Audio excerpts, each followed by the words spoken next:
I hear a truck outside. See if anybody's on this walkway. I think we're clear. Ooh, can I get him through this? Yes, this is so sick in VR. Oh my god. Insurgency Sandstorm in VR, baby.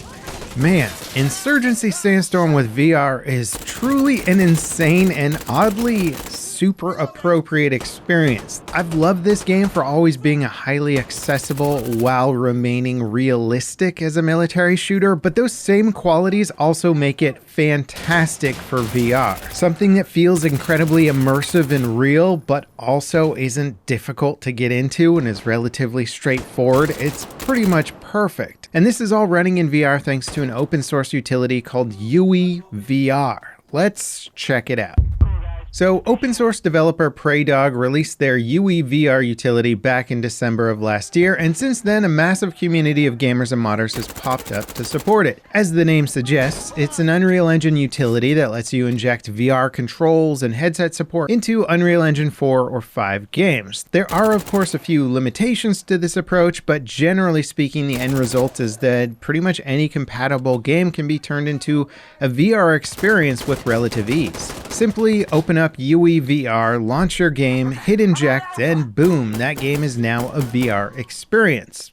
Okay, maybe it's not quite that simple, but honestly, it's pretty close. Now, of course, to test out UEVR, Insurgency Sandstorm was top on my list. I've played a lot of it in the past, and the gameplay is really about perception and nuance. And playing it in VR really felt like discovering Insurgency all over again for the first time. Every gunfight really feels like a life or death situation. Inspecting all the guns and seeing the crazy details the devs have already put into this game, like the accurate fire select switches and clear mags that show just how much ammo you actually have left in them, is pretty wild. It makes a huge difference tilting a gun up and looking at the magazine to just see how many shots you have left versus checking an ammo counter on your heads-up display. And the fact that Sandstorm does this so well when it was never really intended to be played like a VR game is really mind-blowing. Like, look at this RPG. You can look through the open end in the back and see the projectile. And all of these details really make Insurgency a perfect VR conversion.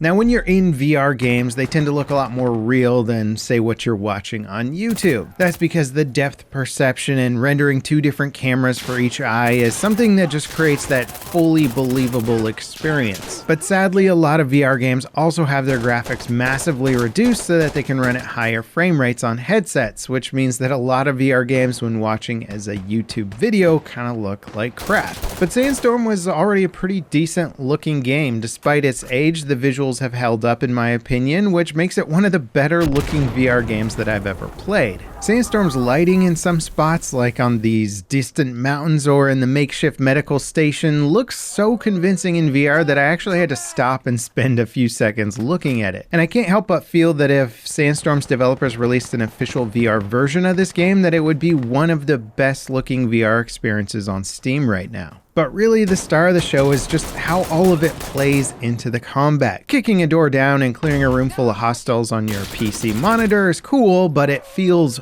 absolutely real in VR. Watching a helicopter fly in to offer us support on the ground was like stepping onto the set of Black Hawk Down. Turning a corner and getting blasted by an enemy was absolutely terrifying. Everything good about Sandstorm on a monitor is just dialed up to 11 in VR. Tactically clearing the prison map when all of my AI squad mates were down was really insane. There was at least 5 enemies alive and I had to go up 2 floors to reach the ammo depot and blow it up. It basically felt like the Clear House mission in Call of Duty, but just in VR. Enemies blended into the background, they were behind cover or prone in awkward spots. I had to slowly clear every corner, making a single mistake and I was done for. It sort of felt like John Wick, but I just didn't have the protagonist plot armor to protect me. And when I finally planted the explosive and blew up the ammo cache, it was one of the most rewarding objectives I've ever secured in at least a single player experience. And mixing in some of the realistic movement mechanics to Insurgency also feels good. Like,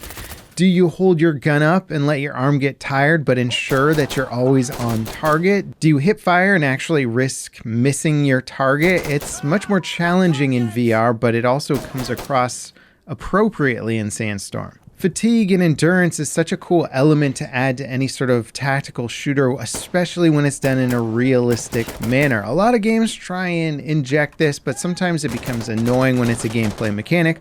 When it's real, it feels different, and it's just an experience that's hard to replicate on keyboard and mouse. Now, as much as I was loving playing this in VR, there are unfortunately some downsides to it.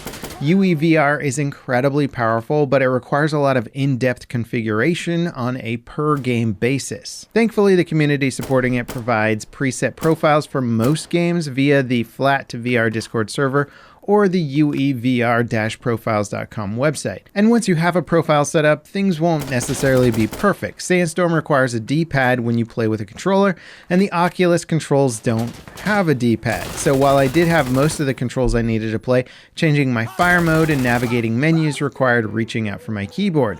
Certainly not ideal, but it also seems like a relatively easy controller fix that somebody could make down the road. There's also some minor issues like your character model just being floating arms, which is very common for how most games design their FPS mechanics. Weapon optics don't really work without a mod that has its own compromises. The controls also felt pretty stiff since you're using buttons to reload and switch weapons as opposed to doing it with your hands. It's mostly faults that just come from the game not being natively designed as a VR experience. And of course, probably the biggest downside is that you actually have to disable anti-cheat to even make any of this stuff work. And when you do this, you're forced to play offline with bots or via servers with anti-cheat disabled. I couldn't find any servers to play on when recording for this video, so don't expect to hop on and start playing co-op or PvP matches with your buds in VR. That said, you could certainly spin up a dedicated server and organize a game with friends who are all running the same stuff. It's just a bit more work if you actually want to try the multiplayer.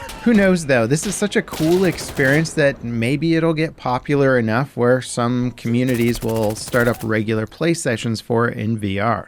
Now, regardless of multiplayer support or not, this was definitely the best experience I've had in Sandstorm, period. And I really want to test out more UEVR experiences. Let me know in the comments, actually, if you have any good recommendations on that front. This seems like one of the best ways to test out games in VR without a huge amount of dev money and resources required. And it would be really interesting to see if more devs embraced this sort of low-effort VR workflow, where more games could have VR as an additional option without needing massive overhauls to their base design. This truly is the end game when it comes to an immersive experience. Being able to inject VR into one of the most robust tactical FPS games around is really incredible. I hope you guys enjoyed this video. If you did, don't forget to drop me a like, subscribe for more content like this, and ding that notification bell to beat the YouTube algorithm with me. And speaking of realistic immersive experiences, what if Star Wars games were handled in that same manner? Well, this squad mod does exactly that, and it's truly a different way to experience Star Wars. Check it out next, and as always guys, thank you so much for watching. This is Level Cap, signing off.